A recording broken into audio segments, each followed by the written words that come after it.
జై తెలంగాణ. ఇవాళ నిజామాబాద్లో పసుపు రైతులు ఉద్యమిస్తున్నటువంటి తీరుని మనం గమనించడం జరిగింది. మొన్న మిర్చి రైతులు అదే తీరుగా ఉద్యమించిండ్రు. కానీ మాటలు చెప్పినటువంటి కేంద్ర రాష్ట్ర ప్రభుత్వాలు ఇద్దరు కూడా మరి రైతులకు ఆదుకోవడానికి ముందుకు రావడం లేదు.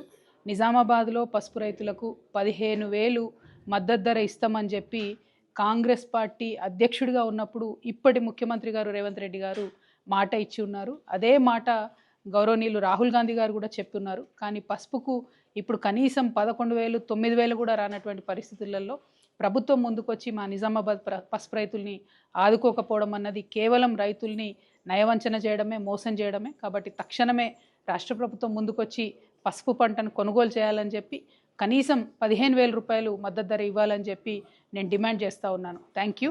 జై తెలంగాణ. ఈ విధంగా పసుపు బోర్డు తీసుకొచ్చామని చెప్తున్నటువంటి భారతీయ జనతా పార్టీ మా ఎంపీ అరవింద్ గారు కూడా మరి ఈ సందర్భంలో కనీసం రైతులను పరామర్శించేటటువంటి పరిస్థితి కూడా కనబడడం లేదు. పసుపు బోర్డు తీసుకొచ్చారు, దానికి చట్టబద్ధత లేదు. పసుపు బోర్డు తీసుకొచ్చినారు, దాంతో పసుపు రైతులకు ఒరిగిందేమీ లేదు.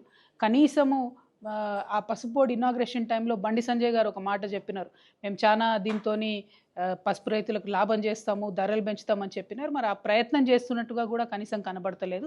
సో ఇవాళ కేంద్ర ప్రభుత్వం కూడా ముందుకు రావాలని చెప్పి రైతులను ఆదుకోవాలి, పసుపు రైతులను అని చెప్పి నేను డిమాండ్ చేస్తూ ఉన్నాను. Thank you. జై తెలంగాణ.